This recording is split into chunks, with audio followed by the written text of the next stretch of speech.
I'm Robert Bird. We are live from our studio in downtown Brookhaven at 110 West Monticello Street, ready for another Thursday open lines here in the studio.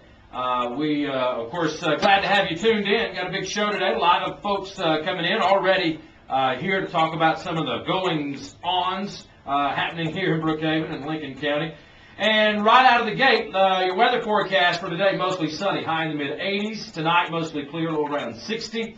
And tomorrow, sunny, high in the mid-80s. Looks pretty good all the way up till probably Monday or so. So looks like thumbs up weather-wise for our area. 73 degrees right now here in downtown Brookhaven. And standing by, Chuck Ivy on mic 2 with the Chief. Good morning, Chuck. Hey, thank you very much, Robert. A big show, as you said, coming up. We have Rachel Powell, who is a speech and language pathologist with the Brookhaven School District, here to talk about her profession.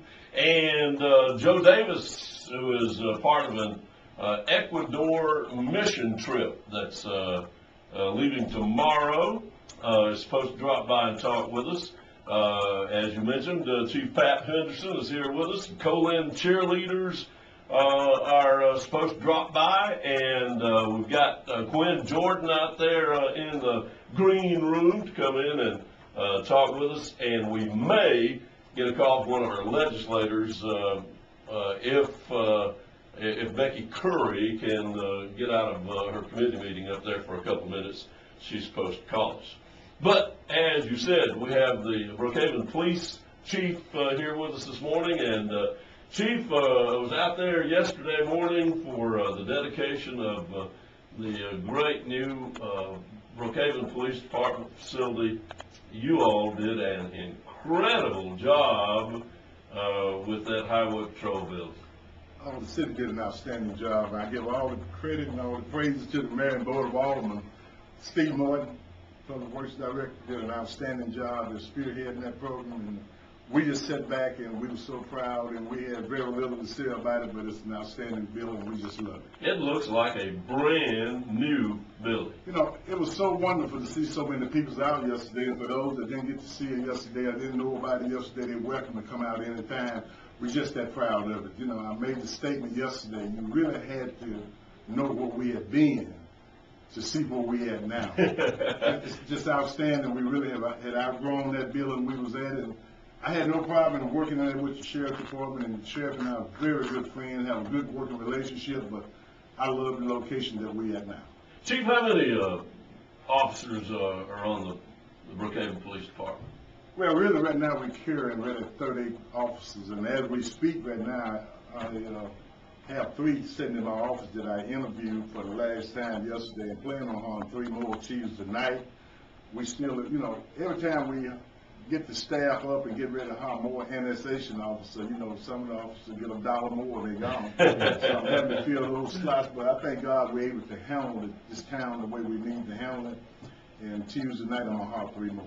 But I think you have probably a much lower than average turnover as compared to other towns. You've got a lot of folks who have been here a long time on your force. Exactly right. These are dedicated people here. These are people that have made their homes here in Brookhaven, and they understand what it is to stay on one job, and you get the benefits once you stay there, and they're very supportive of the police department. They're very supportive of Brookhaven. I just love that. Chief, what are the major, 2 or 3 major law enforcement problems or challenges that you all have right now? Well, you know, number one, we're going to always say drugs is one of the top ones that we have. We have some good drug agents, and some of our officers that's working in that area is doing an outstanding job.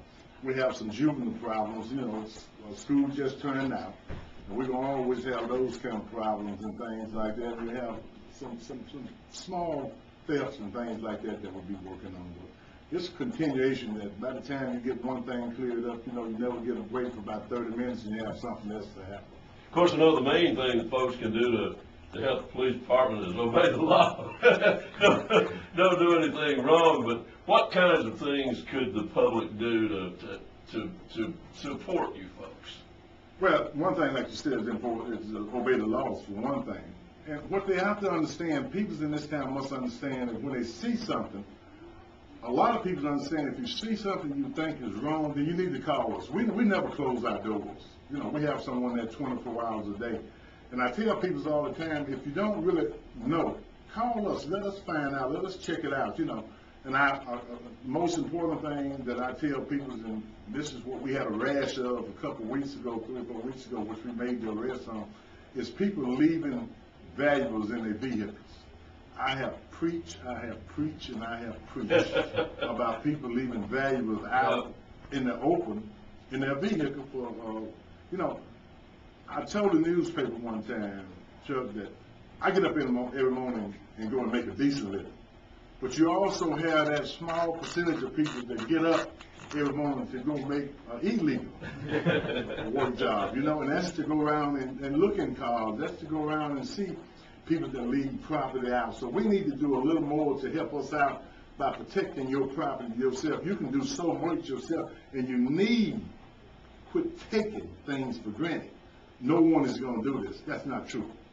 That's not true at all. Sad to say, but that is true. No matter where you are, no matter what town you're in, or what state you're in. Regardless, you know, I'll be the first. I'll be the first one to tell you we can't be everywhere at one time, but you can help us a lot. If you take that purse, if you take that laptop, if you take that key out of that riding lawnmower, if you take that key out of that ATV or that four-wheeler, something like that, don't make it easy for no one to take your property.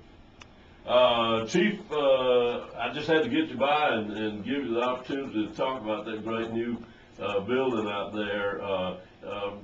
What are some of the ways that's going to help you having that new facility? That facility, you see a smile on my face. I'll be honest with you, I'm so happy about that building. And it's such an asset to us now. We have the room that we need at this particular time, and God knows I'm just so grateful because, you know, I was here when we was right here at the railroad tracks where we had just that small. And that phone booth. I was here when we moved to the complex over there. And now I thank God that I'm still here when we moved to this facility. And some of the things that we needed, we have. And it's hard to explain to people that just come and look at it. And I think they'll be very proud of it too. Everyone that works for the Brookhaven Police Department, we're so proud of it.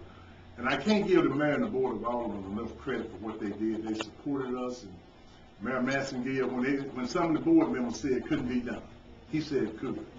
You know, he convinced me. More and more I listened to this man, and more I said, we're going to have this building. And it came true. So it's an outstanding place. And I would love for the people of Brookhaven, Lincoln County, and surrounding counties to come see it because it's something to see. Well, Chief, thanks so much for coming by, and